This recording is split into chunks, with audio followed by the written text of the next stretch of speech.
2025년 10월 20일 월요일 신도제일교회 오늘의 양식을 시작하겠습니다. 오늘 하루 한 장 성경 읽기는 누가복음 15장입니다. 모든 세리와 죄인들이 말씀을 들으러 가까이 나오니 바리새인과 서기관들이 수군거려 이르되 이 사람이 죄인을 영접하고 음식을 같이 먹는다 하더라. 예수께서 그들에게 이 비유로 이르시되 너희 중에 어떤 사람이 양 100마리가 있는데 그 중에 하나를 잃으면 99마리를 들에 두고 그 잃은 것을 찾아내기까지 찾아다니지 아니하겠느냐. 또 찾아낸즉 즐거워 어깨에 메고 집에 와서 그 벗과 이웃을 불러 모으고 말하되 나와 함께 즐기자. 나의 잃은 양을 찾아내었노라 하리라. 내가 너희에게 이르노니 이와 같이 죄인 한 사람이 회개하면 하늘에서는 회개할 것 없는 의인 99으로 말미암아 기뻐하는 것보다 더하리라. 어떤 여자가 10드라크마가 있는데 하나를 잃으면 등불을 켜고 집을 쓸며 찾아내기까지 부지런히 찾지 아니하겠느냐. 또 찾아낸즉 벗과 이웃을 불러 모으고 말하되 나와 함께 즐기자. 잃은 드라크마를 찾아내었노라 하리라. 내가 너희에게 이르노니 이와 같이 죄인 한 사람이 회개하면 하나님의 사자들 앞에 기쁨이 되느니라. 또 이르시되 어떤 사람에게 두 아들이 있는데 그 둘째가 아버지에게 말하되 아버지여 재산 중에서 내게 돌아올 분깃을 내게 주소서 하는지라. 아버지가 그 살림을 각각 나누어 주었더니 그 후 며칠이 안 되어 둘째 아들이 재물을 다 모아가지고 먼 나라에 가 거기서 허랑방탕하여 그 재산을 낭비하더니 다 없앤 후 그 나라에 크게 흉년이 들어 그가 비로소 궁핍한지라. 가서 그 나라 백성 중 한 사람에게 붙여 사니 그가 그를 들러보내어 돼지를 치게 하였는데 그가 돼지 먹는 쥐염 열매로 배를 채우고자 하되 주는 자가 없는지라. 이에 스스로 돌이켜 이르되 내 아버지에게는 양식이 풍족한 품꾼이 얼마나 많은가. 나는 여기서 줄여 죽는구나. 내가 일어나 아버지께 가서 이르기를 아버지 내가 하늘과 아버지께 죄를 지었사오니 지금부터는 아버지의 아들이라 일컬음을 감당하지 못하겠나이다. 나를 품꾼의 하나로 보소서 하리라 하고 이에 일어나서 아버지께로 돌아가니라. 아직도 거리가 먼데 아버지가 그를 보고 측은히 여겨 달려가 목을 안고 입을 맞추니 아들이 이르되 아버지 내가 하늘과 아버지께 죄를 지었사오니 지금부터는 아버지의 아들이라 일컬음을 감당하지 못하겠나이다 하나 아버지는 종들에게 이르되 제일 좋은 옷을 내어다가 입히고 손에 가락지를 끼우고 발에 신을 신기라. 그리고 살진 송아지를 끌어다가 잡으라. 우리가 먹고 즐기자. 이 내 아들은 죽었다가 다시 살아났으며 내가 잃었다가 다시 얻었노라 하니 그들이 즐거워하더라.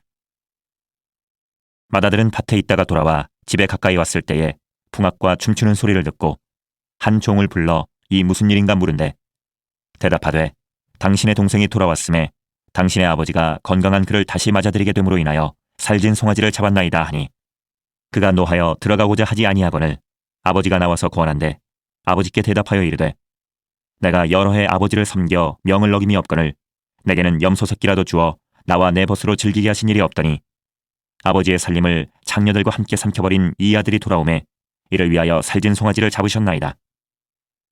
아버지가 이르되 예 너는 항상 나와 함께 있으니 내 것이 다 내 것이로되 이 내 동생은 죽었다가 살아났으며 내가 잃었다가 얻었기로 우리가 즐거워하고 기뻐하는 것이 마땅하다 하니라. 오늘 하늘 양식 말씀은 출애굽기 1장 15절에서 21절입니다. 애굽 왕이 히브리 산파 십브라라 하는 사람과 부하라 하는 사람에게 말하여 이르되 너희는 히브리 여인을 위하여 해산을 도울 때에 그 자리를 살펴서 아들이거든 그를 죽이고 딸이거든 살려두라. 그러나 산파들이 하나님을 두려워하여 애굽 왕의 명령을 어기고 남자 아기들을 살린지라. 애굽 왕이 산파를 불러 그들에게 이르되 너희가 어찌하여 이같이 남자 아기들을 살렸느냐. 산파가 바로에게 대답하되 히브리 여인은 애굽 여인과 같지 아니하고 건장하여 산파가 그들에게 이르기 전에 해산하였더이다 하매 하나님이 그 산파들에게 은혜를 베푸시니 그 백성은 번성하고 매우 강해지니라. 그 산파들은 하나님을 경외하였으므로 하나님이 그들의 집안을 흥왕하게 하신지라. 아멘. 하나님을 경외하는 사람. 우리는 몸이 아플 때 질병에서 벗어나 건강해지기를 원하고 기도합니다. 그러나 거기서 끝나서는 안 됩니다. 건강해진 다음에 무엇을 할 것인지도 기도해야 합니다. 아플 때는 하나님께 기도하다가 건강해진 후에 다시 죄의 자리로 돌아간다면 회복의 은혜가 아무 소용이 없습니다. 돈을 많이 벌고 싶은 소망이 있다면 그 자체가 목적이 아니라 그것으로 무엇을 할 것인가에 대한 계획이 있어야 합니다.